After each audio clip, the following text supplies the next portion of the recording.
मी देवाचा अवतार आहे. माझ्याकडे दैवी शक्ती आहेत.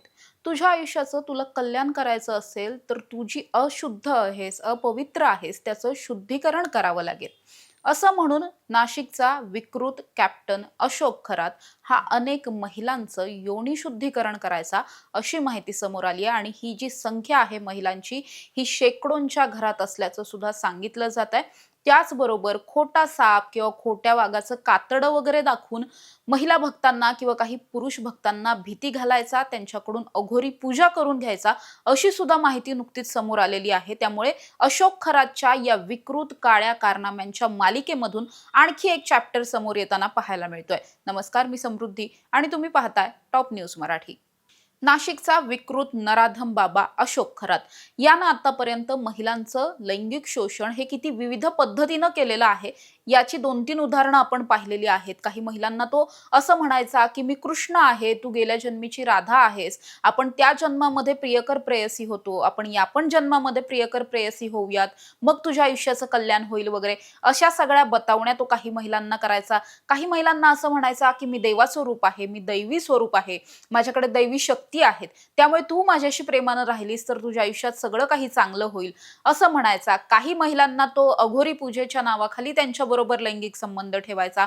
तर याच प्रकरणामध्ये आणखी एक नवीन प्रकरण समोर आलेलं आहे की अनेक महिलांबरोबर तो शारीरिक संबंध ठेवण्यासाठी त्यांना असं सांगायचा की तू अशुद्ध आहेस, तू अपवित्र आहेस आणि त्यामुळेच तुझ्या आयुष्याचं आणि तुझ्या संपूर्ण कुटुंबाचं कल्याण करायचं असेल तर आपल्याला तुझं योनी शुद्धीकरण करावं लागेल आणि असं म्हणून तो अनेक महिलांबरोबर लैंगिक अत्याचार करायचा.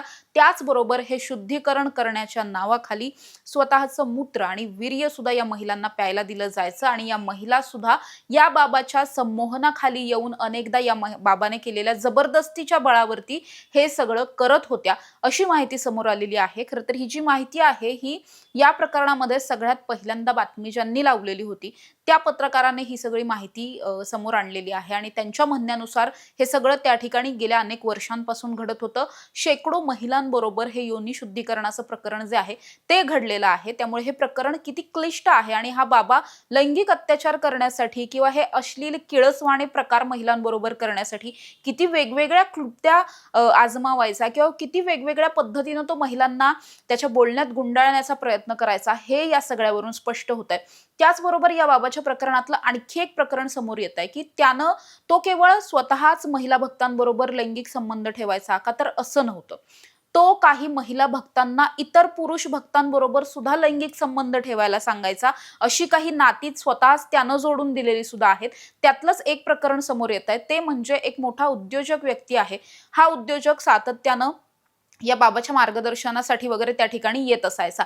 त्याची ओळख एका अतिशय सुंदर असलेल्या एका महिलेबरोबर याच बाबानं करून दिली आणि असं सांगितलं की तुम्ही दोघं एकमेकांना सूट होता, तुमच्या दोघांचं खूप चांगलं जमेल वगैरे असं सगळं सांगितलं. त्यामुळे या दोघांमध्ये प्रेमसंबंध निर्माण झाले. त्यानंतर या बाबानं त्यांना शारीरिक संबंध सुद्धा ठेवायला सांगितलेले होते आणि याच शारीरिक संबंधातून नंतर ही मुलगी गरोदर झालेली आहे असं खोटं याच बाबानं या उद्योजकाला सांगितलं आणि त्याच्याकडून तब्बल 20 कोटी रुपये उकळलेत अशी सुद्धा माहिती जी आहे ती आता समोर आलेली आहे. म्हणजे हा बाबा केवळ एकटाच हे सगळे अश्लील कांड करायचा का, तर नाही, तो अनेकांकडून करून घ्यायचा, काही भक्तांकडून सुद्धा करून घ्यायचा आणि त्यानंतर महिला भक्तांची भीती घालत पुरुष भक्तांकडून पैसे उकळायचा. हा सुद्धा एक वेगळाच पॅटर्न आता त्याचा समोर आलेला आहे. या बाबानं आतापर्यंत अश्लील कृत्य करण्यासाठी, किळसवाणे प्रकार करण्यासाठी, लैंगिक अत्याचार करण्यासाठी, प्रॉपर्टी मिळवण्यासाठी, पैसे मिळवण्यासाठी खूप वेगवेगळ्या पद्धतीनं काही केलेलं पाहायला मिळतंय. त्यामधलंच आणखी एक प्रकरण आहे. या सगळ्याच्या बरोबर असंही सांगितलं जात आहे की काही असे सुद्धा भक्त होते जे भक्त त्याच्याकडे खास एक एनर्जी ड्रिंक घ्यायला यायचे ज्याला ओशनो ड्रिंक असं म्हटलं जातं आणि हे जे ओशनो ड्रिंक हे त्याचं स्वतःच सगळी ही आयडिया आहे आणि ही आयडिया नेमकी काय होती तर साधं पाणी असायचं, याच पाण्यामध्ये काही शक्तिवर्धक गोळ्या वगैरे टाकून तो प्यायला द्यायचा आणि मग सगळ्यांना वाटायचं की हे ड्रिंक पिलं की मग आपल्याला कशी छान एनर्जी येते आणि मग तू खूप चांगलं काही महिने काम करू शकशील, तुझ्यात खूप ताकद येईल, खूप एनर्जी येईल वगैरे असं सगळं सांगून पुरुष भक्तांना सुद्धा या सगळ्यामध्ये गोवलं जायचं. लाखो रुपये या पाण्याच्या माध्यमातून सुद्धा या बाबांना कमवलेले आहेत. त्यामुळे या बाबानं पैसे कमवण्यासाठी सुद्धा, अत्याचार करण्यासाठी सुद्धा इतके वेगवेगळ्या पद्धतीच्या आयडिया वापरल्या होत्या की या सगळ्यातला आता कुठेतरी ही जी मोडस ऑपरेंडी आहे याची, ही सगळी पोलिसांना वेगवेगळ्या पद्धतीनं हे सगळं सॉल्व्ह करावं लागणार आहे आणि मग या सगळ्यातून या अशोक खरातला शिक्षेपर्यंत पोहोचवण्याचा मार्ग मोकळा होऊ शकतो. त्यामुळे या प्रकरणामध्ये याच अशोक खराची अशी वेगवेगळी प्रकरणं दररोज समोर येतात. आता आणखी काय समोर येत आहे हे पाहणं महत्त्वाचं असणार आहे. अशाच ताज्या आणि महत्त्वाच्या बातम्यांसाठी तुम्ही पाहत राहा टॉप न्यूज मराठी. आपला महाराष्ट्र, आपली बातमी. तुमची car, electric panel, data server आगीपासून सुरक्षित आहे का? नाही? मग आजच बसवा F protect temperature activated fire suppression device.